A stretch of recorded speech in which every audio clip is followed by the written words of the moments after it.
बच्चों, आज हम लोग अंतरिम सरकार का अध्ययन करेंगे। कैबिनेट मिशन हम लोगों ने जब पढ़ा था तो उसमें हम लोगों ने ये चर्चा किया था कि कैबिनेट मिशन का उद्देश्य क्या था। तो हमने वहाँ आपको बताया था कि संविधान सभा का गठन करवाना या बनवाना। फिर ये कहा था कि अंतरिम सरकार को विभिन्न राजनीतिक दलों से मिलकर के अंतरिम सरकार का निर्माण कराना था। तो हम लोगों ने कॉन्स्टिट्यूंट असेंबली या संविधान सभा कैसे बनी थी वो हम लोगों ने पढ़ लिया था। मतलब हम लोगों ने कैबिनेट मिशन पढ़ लिया था। हमें अंतरिम सरकार पढ़ना शेष है। तो यहाँ पर मैं आपको बताना चाहूँगा कि अंतरिम का मतलब क्या हुआ। आप कहेंगे कि सर केयर टेकर गवर्नमेंट है, प्रो गवर्नमेंट है, ठीक है, या आप कह सकते हैं काम चलाऊ सरकार है, ठीक है। तो अंतरिम सरकार के बारे में हम सोचते हैं कि आप समझ चुके होंगे। आइए हम लोग जानते हैं।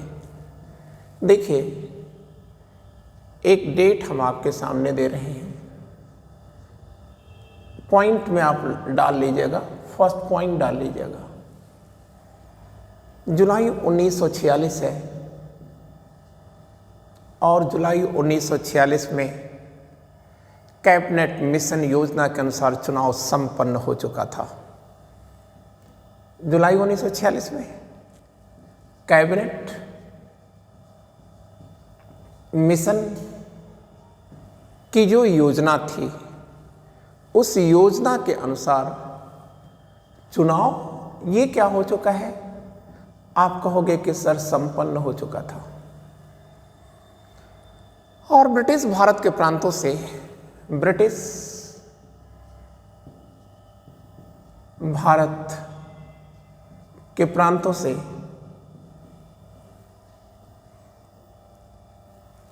या प्रांतों से नहीं बच्चों, प्रांतों की कुल कितनी सीटें थी? 210 सीटें थी। और कांग्रेस इसमें से कितना जीत चुकी थी? आप कहोगे कि सर 110 सीट कांग्रेस जीत चुकी थी। क्लियर? और अब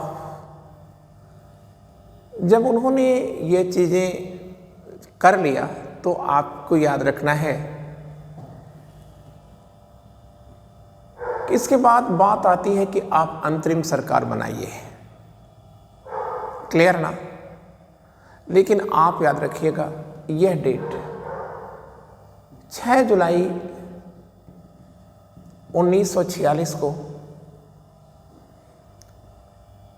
नेहरू जी ने कहा था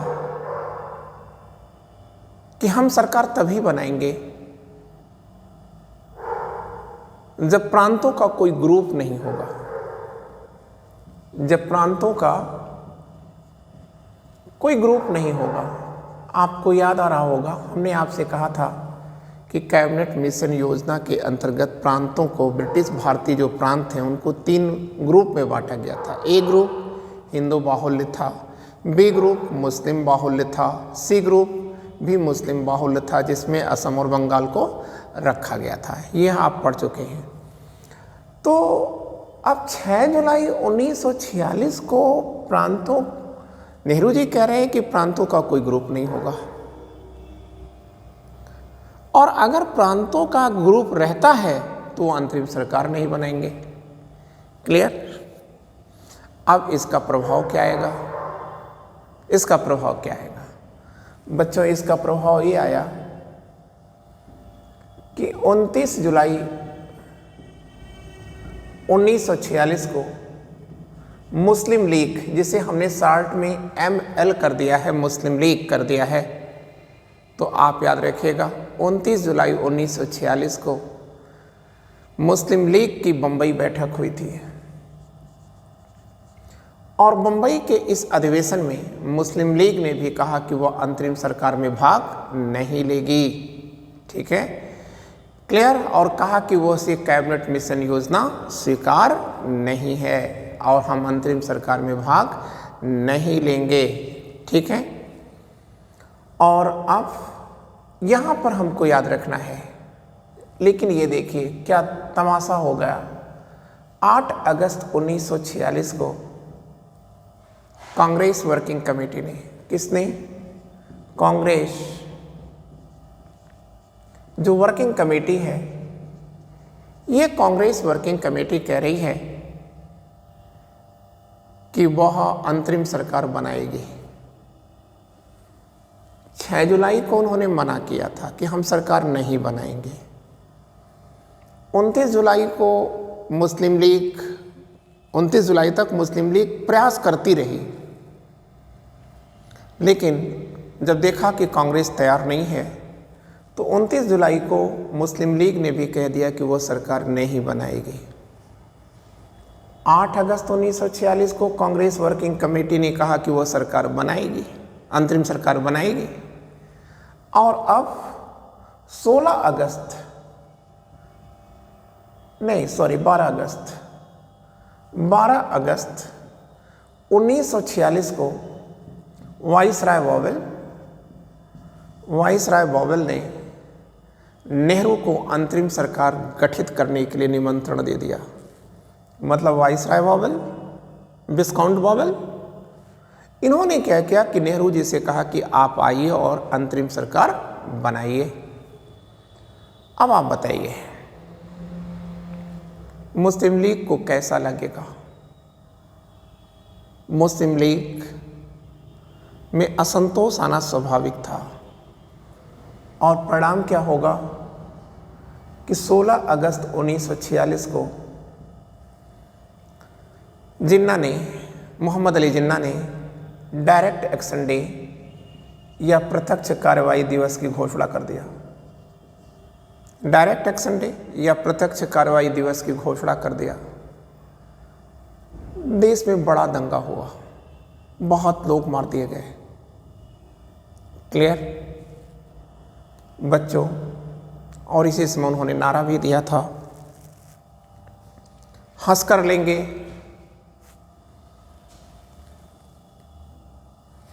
हिंदुस्तान और लड़कर लेंगे पाकिस्तान का स्लोगन भी उन्होंने इसी समय दिया था। ठीक है, तो अब आप देखें कि यह सांप्रदायिक नफरत, उन्माद चल ही रहा था कि 15 अक्टूबर को 15 अक्टूबर 1946 को मुस्लिम लीग मुस्लिम लीग 4 सदस्यों के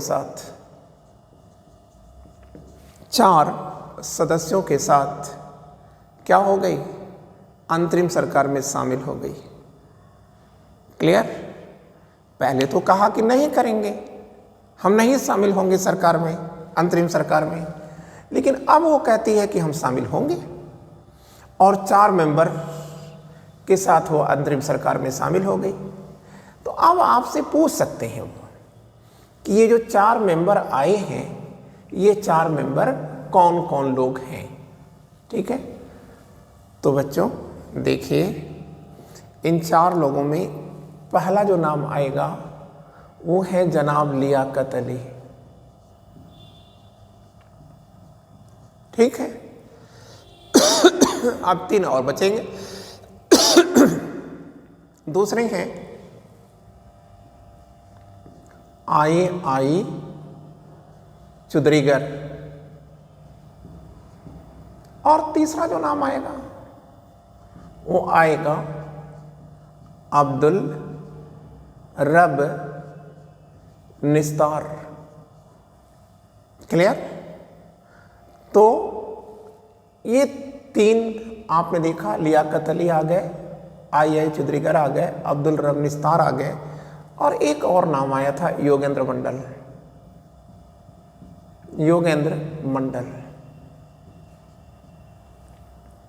क्लियर? और लेकिन नफरत फैलती गई। अंतरिम सरकार में तो मुस्लिम लीग जरूर है, लेकिन मुस्लिम लीग कर क्या रही है अंतरिम सरकार में, इसका उद्देश्य क्या है अंतरिम सरकार में आने का? तो आप कह दिएगा इन 4 सदस्यों के साथ मुस्लिम लीग अंतरिम सरकार में कांग्रेस के साथ है, लेकिन उसका उद्देश्य क्या है? सरकारी कार्यों में बाधा उत्पन्न करना। वो किसी भी सरकारी नियम को, कानून को पारित नहीं होने देना चाहती थी, हमेशा अड़ंगेबाजी लगाती रहती थी। क्लियर? तो इस समस्या का समाधान क्या होगा कि भाई ये अड़ंगेबाजी आप क्यों लगा रहे हो, कैसे लगा रहे हो? ठीक है, अब इस समस्या का समाधान कैसे होगा?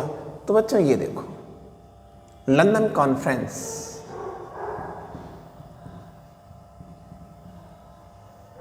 लंदन कॉन्फ्रेंस ये लंदन कॉन्फ्रेंस कब हो रही है? 3 दिसंबर से 6 दिसंबर 1946 में हो रही है। ठीक है, अब ये जो लंदन कॉन्फ्रेंस है, इसमें कितने लोग भाग ले रहे हैं? 4 लोग भाग ले रहे हैं। एक प्रधानमंत्री एटली है, ब्रिटिश प्रधानमंत्री एटली, फिर वाइसराय वॉवेल है, ठीक है, ये पीएम है, और इसके साथ इनको याद रखिएगा, जेएल नेहरू को, और दूसरा आपको याद रखना है मोहम्मद अली जिन्ना को, मतलब जिन्ना को, एम जिन्ना। तो आपने देखा कि मोहम्मद अली जिन्ना, जवाहरलाल नेहरू, प्रधानमंत्री एटली और वाइसराय वॉवेल, वाइसराय वॉवेल। ठीक है, क्लियर? अब याद रखिएगा इस लंदन कॉन्फ्रेंस का उद्देश्य क्या था, क्यों बुलाई गई लंदन कॉन्फ्रेंस, किसने बुलाया लंदन कॉन्फ्रेंस? प्रधानमंत्री एटली ने बुलाया, और क्यों बुलाया? तो आप कहेंगे मुस्लिम लीग और कांग्रेस के बीच जो मनभेद हैं, मतभेद हैं, इसको समाप्त करने के लिए। समझ गए आप कि मुस्लिम लीग और कांग्रेस के बीच जो झगड़े चल रहे थे, इस झगड़े का समाधान कराना चाहते हैं प्रधानमंत्री एटली, और इसीलिए उन्होंने क्या किया था? आप बोलोगे कि सर उन्होंने लंदन कॉन्फ्रेंस का आयोजन करना था। ठीक है बच्चों, मेरे माइंड में अभी एक चीज़ याद आई कि वैसे तो मैंने बताया है, लेकिन फिर भी मैं आपको याद दिला दूं कि जो प्रांतीय संविधान सभा का इलेक्शन 1946 में हुआ था, उसमें मुस्लिम लीग शामिल नहीं थी, बताया जा चुका है। लेकिन आप एक चीज़ और भी याद रखिएगा, संविधान सभा की जो पहली बैठक हुई थी, थोड़ा सा याद रखिएगा, ये कहाँ हुई थी? नई दिल्ली में हुई थी। नई दिल्ली में कहाँ हुई थी? आप कहेंगे प्रिंस ऑफ चैम्बर में हुई थी। प्रिंस ऑफ चैम्बर में हुई थी। क्लियर? जिसे आज हम लोग सेंट्रल हॉल कहते हैं। ठीक है, संविधान हॉल भी कहा जाता है। ठीक है, उसी में ये बैठक हुई थी। कब हुई थी? 9 दिसंबर को हुई थी, 1946 को हुई थी, 9 दिसंबर 1946 को। और इस बैठक में 2 लोग शामिल नहीं हुए थे, प्रांतीय चुनाव में भी भाग नहीं लिया था। और यहाँ आप कहेंगे कि मुस्लिम लीग और 2 लोग शामिल नहीं हुए। पहली नई दिल्ली की में जो प्रिंस ऑफ चैम्बर में पहली बैठक हुई थी संविधान सभा की, उसमें 2 लोग नहीं शामिल हुए थे। एक तो एमएल अर्थात मुस्लिम लीग शामिल नहीं हुई थी, दूसरा देसी रियासतें भी शामिल नहीं हुई थी। देसी रियासत या प्रिंसली स्टेट के रिप्रेजेंटेटिव भी शामिल नहीं हुए थे। क्लियर है बच्चों? अब हमको एक बात याद रखना होगा, प्रधानमंत्री इटली की घोषणा, ठीक है, declaration of prime minister Italy. तो आइए देखते हैं क्या घोषणा कर रहे हैं प्रधानमंत्री इटली। तो ये देखिए, इटली घोषणा क्या है, ठीक है, या इटली की घोषणा। तो ये कब होती है? 20 फरवरी को होती है। 20 फरवरी को दिन कौन सा? अरे वो वर्ष क्या रखेंगे आप? 1947, ठीक है।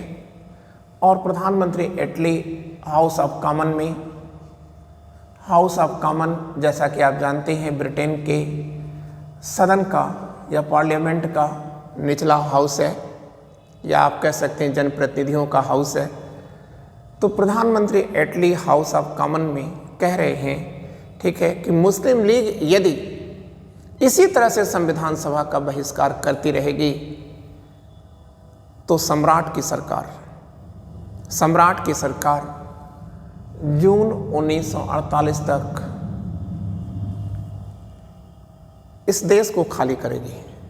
फिर से मैं आपको समझा दूं कि प्रधानमंत्री इटली ने 20 फरवरी 1947 को हाउस ऑफ कॉमन में कहा था, घोषणा किया था कि देखिए, यदि मुस्लिम लीग संविधान सभा का बहिष्कार करती रहेगी, सरकार में अड़ंगेबाजी लगाती रहेगी, तो हम, मतलब ब्रिटिश जो सम्राट है उसकी बात कर रहे हैं, तो सम्राट की सरकार जून 1948 तक भारत को छोड़ जाएगी। अगर वहाँ कोई सरकार बनेगी, केंद्रीय सरकार होगी, यदि केंद्रीय सरकार आपने बना लिया तो हम केंद्रीय सरकार को ही सत्ता सौंप जाएंगे, और अगर केंद्रीय सरकार भी आप नहीं बना पाए तो हम प्रांतीय सरकार, किसी प्रांतीय सरकार को ही सत्ता सौंप जाएंगे, लेकिन हम देश छोड़ देंगे जून 1948 तक।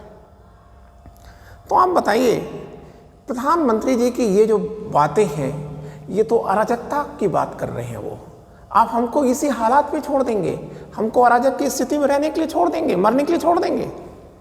तो आप याद रखिएगा कि प्रधानमंत्री की इस घोषणा से वाइसराय वावेल नाराज हो गए।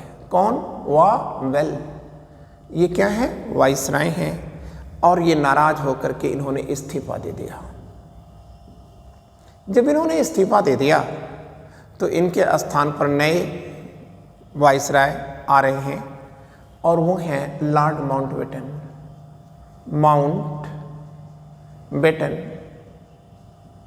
वैसे इन्हें गवर्नर जनरल कहा जाता है, लॉर्ड माउंटबेटन को। तो अब आप याद रखिएगा, जब ये आते हैं तो इन्होंने जो योजना प्रस्तुत किया है उसी को माउंटबेटन योजना कहा जाता है, इसी को डिकी वर्ड प्लान कहा जाता है, और इसी को बाल्कान प्लान भी कहा जाता है। बाल्कान प्लान भी कहा जाता है किसको? माउंटबेटन योजना को। अब बाल्कान योजना इसे क्यों कहा गया? ठीक है, क्योंकि इससे वो देश को टुकड़े टुकड़े में बांट देना चाहते थे।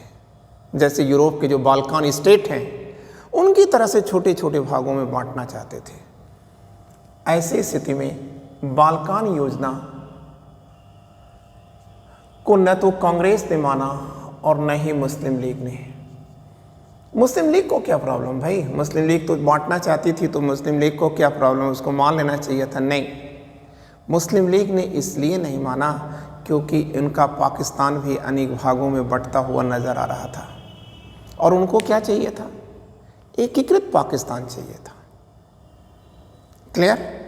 तो इसलिए इन्होंने भी इसका विरोध किया था। तो आपने बाल्कान योजना समझ लिया। अब आप अगली हेडिंग डाल दीजिएगा, माउंटबेटन योजना के आने का कारण क्या है।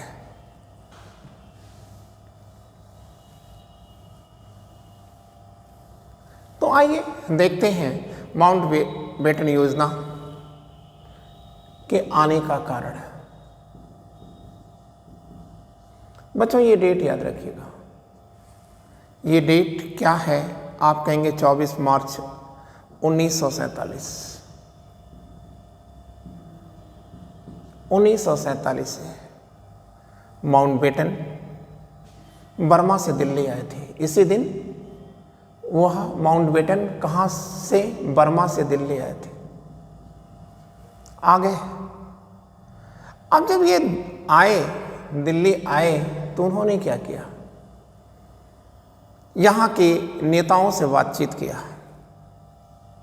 नेताओं से ये लगातार बातचीत करते रहे, विचार विमर्श करते रहे और मई 1947 में वो लंदन चले गए। 1947 में वो लंदन चले गए और वापस आकर के इन्होंने 3 जून 1947 को जो योजना प्रस्तुत किया था उसी को माउंटबेटन प्लान कहा जाता है। बच्चों समझ में आ गया है आपको? 3 जून 1947 को, ठीक है, इन्होंने जिस योजना को प्रस्तुत किया था उसी को माउंटबेटन प्लान कहा जाता है। और माउंटबेटन प्लान क्या है? आप कहेंगे भारत को आज़ाद करने और भारत को विभाजित करने के लिए माउंटबेटन आए थे। क्लियर? शांति से हो जाओ तो हो जाओ, और नहीं तो माउंटबेटन के आने का कारण यही था कि वो भारत के विभाजन का मार्ग बनाने आए थे। क्लियर? और आप ये देखिए, माउंटबेटन योजना कब आई थी बच्चों? 3 जून 1947 को आई। ठीक है ना? आ गई। अब जब 3 जून 1947 को माउंटबेटन योजना आई, ठीक है, तो आप याद रखिएगा, यह योजना को पहली बात आप याद रखिएगा, कांग्रेस ने तो इसी दिन स्वीकार कर लिया था। कांग्रेस ने तो माउंटबेटन योजना को इसी दिन स्वीकार कर लिया था और 10 जून को मुस्लिम लीग ने स्वीकार किया था। 14 जून को कांग्रेस महासमिति की कांग्रेस, भारतीय राष्ट्रीय कांग्रेस की नई दिल्ली बैठक हुई थी। क्या किसकी बैठक चल रही है? कांग्रेस महासमिति की। ठीक है, ये कहाँ बैठक हो रही है? नई दिल्ली में हो रही है। इसकी अध्यक्षता किसने किया था? तो आप कह देना कि सर इसकी अध्यक्षता डॉक्टर राजेंद्र प्रसाद ने किया था। राजेंद्र प्रसाद ने किया था और इसी बैठक में माउंटबेटन प्लान को गोविंद बल्लभ पंत ने प्रस्तुत किया था।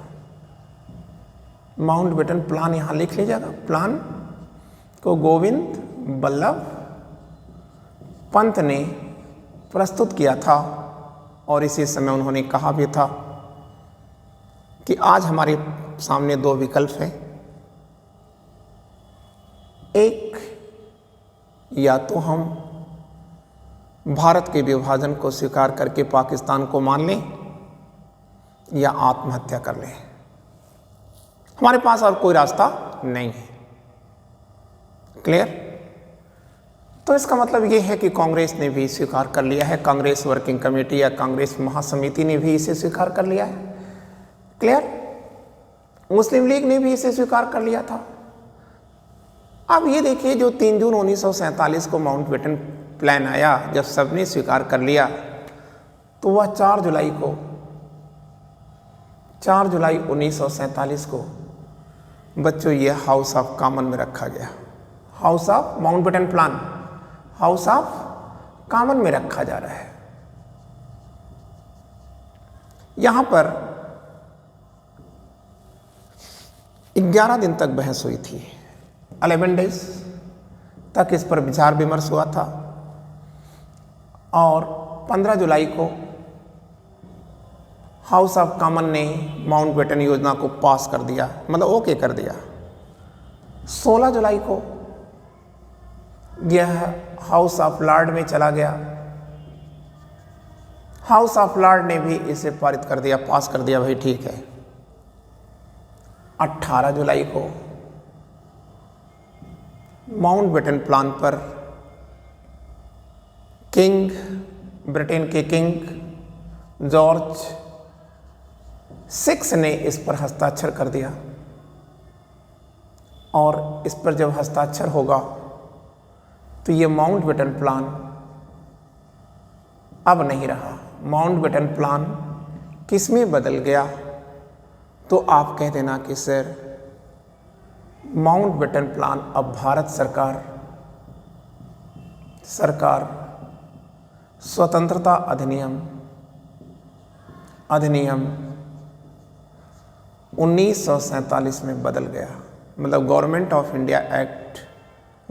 ऑफ इंडिया इंडिपेंडेंस एक्ट 1947 में बदल गया। क्लियर? और विश्व के मानचित्र पर पाकिस्तान के नाम से एक नया राष्ट्र आ गया, एक संप्रभु राष्ट्र आ गया, जिसके गवर्नर जनरल मोहम्मद अली जिन्ना बने और प्रधानमंत्री लियाकत अली बने। भारत में माउंटबेटन को ही गवर्नर जनरल के रूप में स्वीकार किया गया, जबकि इसके प्रधानमंत्री जवाहरलाल नेहरू बने। क्लियर बच्चों? अब हम आपको एक चीज़ और बताना चाहते हैं, वो ये है सत्ता हस्तांतरण की तिथि। सत्ता हस्तांतरण की तिथि मतलब पावर ट्रांसफ़र करने की डेट क्या है? तो आप कहेंगे कि सर 15 अगस्त 1947 है। अब आपके मन में आ रहा होगा कि भैया ये 15 अगस्त का है चुन लिए तुम, और कोनो डेट ना था क्या तुम्हारे पास? ठीक है, तो आप कहिएगा नहीं सर, 15 अगस्त चुनने के पीछे कुछ कारण था। क्योंकि आप याद रखिएगा कि 15 अगस्त 1945 को ही जापान ने आत्मसमर्पण किया था। दूसरे विश्व युद्ध में जापानी फौजों ने 15 अगस्त 1945 को आत्मसमर्पण किया था। दूसरी बात यह भी है कि 15 अगस्त को ही 1945 को ही माउंटबेटन बर्मा के जंगलों से अपनी जान बचाकर, बर्मा के जंगलों से, ठीक है, अपनी जान को हथेली पर रख करके ये कहाँ आए थे? बर्मा के जंगलों से बाहर आए थे। ठीक है, इसलिए उन्होंने इस तिथि को चुना था, इस ऐतिहासिक तिथि को चुना था। अब जब हमने ये जान लिया तो अब हमारे मन में एक प्रश्न आता है कि माउंटबेटन योजना या भारत सरकार अधिनियम, ठीक है, क्या है? ठीक है, तो आइए देखते हैं। ज़रूरी है हम इसे जानें। क्लियर? तो आइए देखते हैं भारत सरकार स्वतंत्रता अधिनियम। सरकार स्वतंत्रता अधिनियम 1947। तो बच्चों मूलतः इसका नाम क्या था? माउंटबेटन प्लान था। अब इसमें क्या क्या प्रोविज़न दिया गया, क्या क्या व्यवस्था दी गई है, तो आप याद रखिएगा, फर्स्ट पॉइंट लिख लीजिएगा।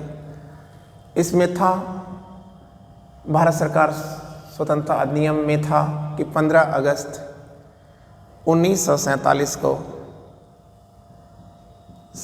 को भारत और पाकिस्तान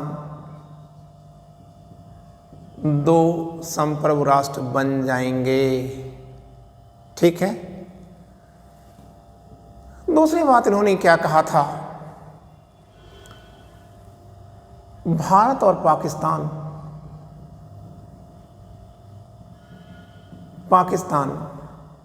दोनों का अपना अलग अलग विधान होगा या संविधान होगा। फिर से बोल दे रहे हैं, भारत और पाकिस्तान दोनों का अपना अलग अलग संविधान होगा। ठीक है। और तीसरी बात इन्होंने क्या कहा था,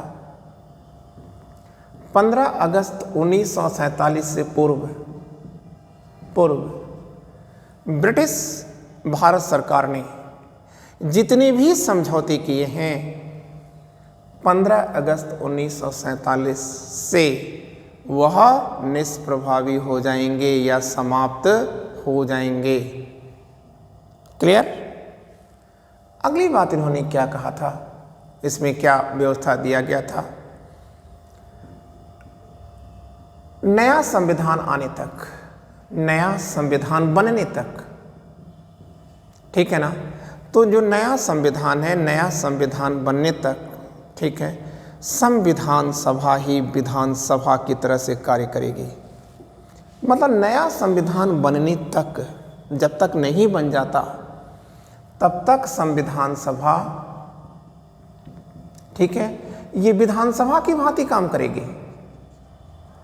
ठीक है, और फिर उन्होंने ये भी कहा था कि इसी संविधान सभा से अंतरिम सरकार बनेगी, अंतरिम सरकार भी बनेगी ही, बनी ही थी। लेकिन ये जो कार्य करने की विधि होगी वह गवर्नमेंट ऑफ इंडिया एक्ट 1935 का नियम होगा। मतलब जो 1935 का भारत सरकार अधिनियम है उसी के आधार पर संविधान सभा, ठीक है, विधान मंडल की भांति या विधानसभा की भांति कार्य करेगी। और क्या निर्देश था इसके अंदर, तो इसमें ये कहा गया था कि वाइसराय महोदय दोनों देशों के बीच परिसंपत्तियों का बंटवारा करेंगे। परिसंपत्तियों का मतलब जो एसेट्स हैं, ठीक है, चल और अचल जो संपत्तियां हैं, ठीक है, और सेना है, पुलिस है, ठीक है, सेवाएं हैं, इन सब का बंटवारा वाइसराय महोदय कराएंगे। ठीक है, फिर एक बात इन्होंने और कहा था कि जो ब्रिटिश सम्राट हैं, ठीक है, उसकी उपाधि समाप्त होगी। ठीक है, फिर से मैं बता दूं, ब्रिटिश भारत की सम्राट अब ब्रिटिश भारत की नहीं होंगी, अपितु वह ब्रिटेन की सम्राट होंगी। क्लियर?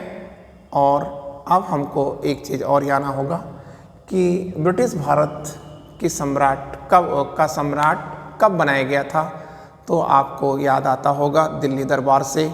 ठीक है, मतलब 1 जनवरी 1877 को वाइसराय लिटन ने रॉयल टाइटल एक्ट जारी करके महारानी विक्टोरिया को ब्रिटिश भारत का सम्राट घोषित किया था। बच्चों, एक बात हमको और याद रखना होगा कि जो भी सीमा विवाद आएगा उस सीमा विवाद के हल करने के लिए, सीमा विवाद हल करने के लिए एक सीमा आयोग होगा।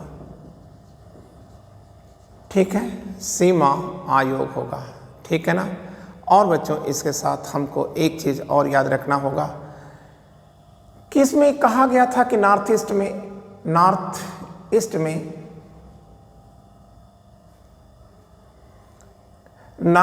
में ये देखिए है तो चल रहा है, नॉर्थ ईस्ट में क्या होगा, आप कहेंगे सिलहट है ना, सिलहट, नॉर्थ ईस्ट में सिलहट में क्या होगा, जनमत संग्रह होगा कि वो कहाँ जाना चाहते हैं, इंडिया में या पाकिस्तान में। ठीक इसी प्रकार, ठीक है, कहाँ पर, तो आप कहेंगे नॉर्थ वेस्ट जो सीमा प्रांत है यहाँ पर भी जनमत संग्रह होगा। ठीक है, कि वे लोग इंडिया में रहना चाहते हैं या पाकिस्तान में जाना चाहते हैं। नहीं, आप देखिए इसको। अब अगला पॉइंट आ रहा है कि देखिए जो राज्य सचिव है, मतलब आप कह सकते हैं भारत सचिव, तो भारत सचिव का पद ये समाप्त कर दिया गया था और इसके स्थान पर एक नया पद बनाया गया था, राष्ट्रमंडल सचिव, ये बना दिया गया। और बच्चों, एक बात और भी कहा गया कि भारत और पाकिस्तान दोनों ही राष्ट्र यदि राष्ट्रमंडल में रहना चाहते हैं तो रह सकते हैं और स्वतंत्र होना चाहते हैं तो स्वतंत्र हो सकते हैं। मतलब राष्ट्रमंडल में रहना और न रहना इनके स्वविवेक पर निर्भर था। तो बच्चों ये हमने आपको बता दिया है।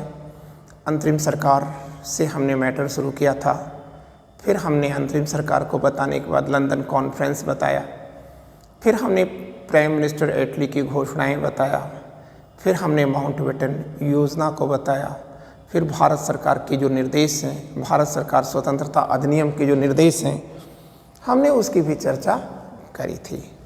और अब आप आ गए हैं भारत के संविधान में, और अगला जो डे होगा वो हमारा होगा प्रस्तावना। ठीक है बच्चों, प्रेम्बल हमने यहाँ पर मेहनत बहुत की है। हाँ ये ज़रूर है कि आप का दौर अब शुरू हो चुका है, क्योंकि मेरी मेहनत करने से आपको तभी लाभ होगा जब आप खुद मेहनत करते हैं। ठीक है, और अगर किसी प्रकार की कोई प्रॉब्लम, वैसे तो हमने कोई प्रॉब्लम छोड़ता नहीं हूँ, ठीक है, ताकि आपको कुछ पूछना पड़े, लेकिन फिर भी अगर आपको लगता है कि आप कोई क्वेश्चन, किसी भी कंपटीशन का कोई भी क्वेश्चन, कंपटीशन चाहे कोई भी हो,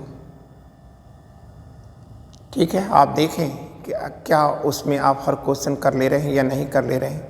अगर वो छूटता है तो आप पुनः, ठीक है, व्हाट्सएप पर या डायल करके सीधे आप पूछ सकते हैं। थैंक यू बच्चों, विशिंग ऑल द लक।